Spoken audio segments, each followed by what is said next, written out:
12 keutamaan membaca Al-Quran setiap hari. Setidaknya ada 12 keutamaan membaca Al-Quran setiap hari yang dapat kita peroleh. Namun, pertanyaannya sekarang, sudahkah kita membaca Al-Quran hari ini? Pertanyaan simpel yang jika jawabannya dikemukakan dengan jujur di depan umum akan membuat kita malu sendiri. Namun bersyukur kiranya jika seseorang yang ditodong dengan pertanyaan tersebut masih menjawab dengan rasa malu.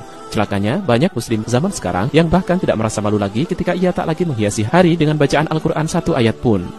Sebagai orang yang mengaku diri muslim, kesibukan demi kesibukan sering membuat kita lalai membuka, membaca, dan mentadaburi kitab suci umat muslim itu. Al-Quran hanya tergeletak di atas meja atau diam berdebu di tengah-tengah himpitan buku dalam lemari. Memang jika kitab suci Al-Quran itu jatuh dari tempatnya, segera sang pemilik rumah mengambil dan menciumnya sebagai tanda bukti cinta. Namun, ia tak berniat membuka dan membacanya. Ia kembalikan Al-Quran tersebut ke tempatnya sebagai pajangan yang melengkapi isi lemari. Padahal Rasulullah SAW bersabda, sesungguhnya barang siapa yang dalam dirinya tiada bacaan Al-Quran, maka ia seperti halnya rumah yang roboh. Maka dari itu alangkah meruginya seorang muslim yang jauh dari lantunan ayat-ayat suci Al-Quran. Nah, apa saja keutamaan membaca Al-Quran setiap hari yang dapat diperoleh seorang hamba muslim? Mari kita simak video kita kali ini. Yang pertama, menjadi manusia terbaik. Nabi Muhammad SAW bersabda, sebaik-baik kalian adalah yang mempelajari Al-Quran dan mengamalkannya. Hadis riwayat Bukhari. Siapa yang tidak mau menjadi manusia terbaik? Seorang murid yang pada hari pembagian rapot diumumkan oleh gurunya bahwa ia menempati peringkat 1 di kelasnya, tentu akan merasa bangga dan bahagia. Terlebih orang-orang yang masuk kategori manusia terbaik menurut Robnya. Karena kategori itu disematkan bukan oleh manusia, melainkan oleh zat yang menguasai seluruh makhluk. Yang kedua, mendapat pahala berlipat ganda. Rasulullah SAW bersabda, siapa saja yang membaca satu huruf dari kitab Allah, maka baginya satu kebaikan, dan satu kebaikan itu dibalas dengan 10 kali lipatnya. Hadis riwayat Tirmidzi. Maka sungguh kita sudah rugi besar. Kita sudah melewatkan begitu banyak kebaikan, padahal pahala dari membaca Al-Quran itu sedang diobral. Bayangkan satu huruf saja berpahala satu kebaikan yang akan dibalas dengan pahala 10 kali lipatnya. Sedangkan untuk membacanya hanya memerlukan waktu sebentar saja. Namun sungguh mengherankan, kita tetap tidak mau mendekati obral besar ini. Yang ketiga, mendapat kebersamaan hidup dengan para malaikat yang suci dan mulia. Nabi Muhammad SAW bersabda, perumpamaan orang yang membaca Al-Quran sedang ia hafal, dengannya bersama para malaikat yang suci dan mulia.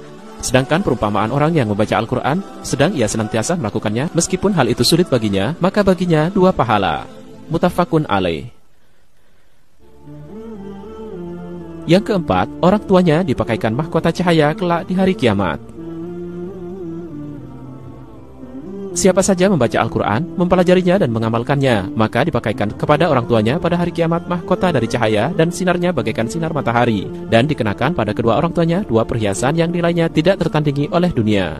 Hadis riwayat Hakim. Maka inilah bentuk bakti yang tinggi dari seorang anak pada kedua orang tuanya. Jika di dunia ia tidak pernah membalas kebaikan kedua orang tua dengan memberikan kesenangan hidup pada keduanya, maka balasan di akhirat ini lebih mulia. Di saat manusia lain tidak mendapatkan perlindungan dari azab Allah sedikit pun, kedua orang tuanya justru dimuliakan dengan hadiah mahkota cahaya yang sinarnya terang benderang bagaikan sinar matahari. Yang kelima, mendapat syafaat di akhirat. Nabi Muhammad SAW bersabda, bacalah Al-Quran karena ia akan datang pada hari kiamat sebagai pemberi syafaat kepada para ahlinya. Hadis riwayat Muslim. Syafaat atau pertolongan dari azab Allah pada hari itu sangat diperlukan oleh setiap manusia. Maka kesempatan untuk mendapat syafaat itu terbuka lebar saat ini, yakni saat kaki kita masih berpijak di bumi ini. Maka gunakanlah kesempatan yang masih ada itu, jangan dibiarkan berlalu sia-sia. Yang keenam, dibanggakan oleh Allah di depan para makhluk lainnya. Nabi Muhammad SAW bersabda, tidak berkumpul suatu kaum di salah satu rumah Allah Subhanahu wa Ta'ala, sedangkan mereka membaca kitabnya dan mengkajinya, melainkan mereka akan dilimpahi ketenangan, dicurahi rahmat, diliputi para malaikat, dan disanjungi oleh Allah di hadapan para makhluk dan di sisinya. Hadis riwayat Abu Daud. Yang ketujuh, mendapat ketentraman hati dan curahan rahmat. Seperti yang disebutkan pada hadis nomor 6 tadi, Orang-orang yang membaca dan mengkaji kitabnya akan dilimpahi keterangan dan curahan rahmat. Tenang dan tentramnya hati merupakan rahmat yang tak terkira di zaman yang serba panas dengan dunia seperti ini. Biarlah orang lain bergelut dengan kesibukan dunia yang membuat hati dan pikiran stres, sedangkan para pembaca dan pengamal Al-Quran, hatinya akan selalu diliputi ketenteraman. Yang kedelapan, mendapat kesembuhan dari penyakit. Rasulullah SAW bersabda, hendaknya kamu menggunakan kedua obat-obatan, madu dan Al-Quran. Hadits riwayat Ibnu Majah dan Ibnu Mas'ud. Yang kesembilan, memperoleh kedudukan yang tinggi di dalam surga. Bersabda Rasulullah SAW kepada pembaca Al-Quran, bacalah Al-Quran, naiklah pada derajat-derajat surga, dan bacalah dengan tartil sebagaimana engkau membacanya dengan tartil di dunia. Sesungguhnya kedudukan derajatmu sehingga kadar akhir ayat yang engkau baca. Hadits riwayat Ahmad.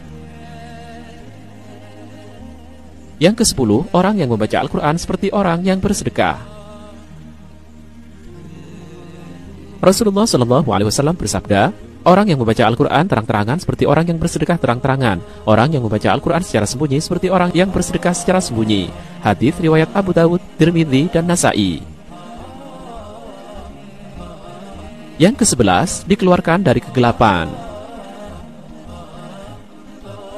Rasulullah SAW bersabda, aku wasiatkan kepada kalian agar bertakwa kepada Allah, dan Al-Quran sesungguhnya ia adalah cahaya kegelapan, petunjuk di siang hari, maka bacalah dengan sungguh-sungguh. Hadits riwayat Baihaqi. Dikeluarkan dari kegelapan menuju cahaya adalah nikmat yang sangat besar. Dikeluarkan dari kesesatan pada hidayah adalah nikmat yang sangat besar, nikmat yang tidak bisa ditukar dengan emas yang memenuhi seluruh dunia. Maka mengapa kita menyia-nyiakan kitab pembawa cahaya dalam kegelapan ini? Yang ke-12, menjadi bagian dari keluarga Allah. Sabda Rasulullah SAW, sesungguhnya Allah mempunyai keluarga dari kalangan manusia. Beliau SAW ditanya, siapa mereka wahai Rasulullah? Beliau SAW menjawab, mereka adalah Ahlul Quran, mereka adalah keluarga Allah dan orang-orang khususnya. Hadits riwayat Ahmad dan Ibnu Majah.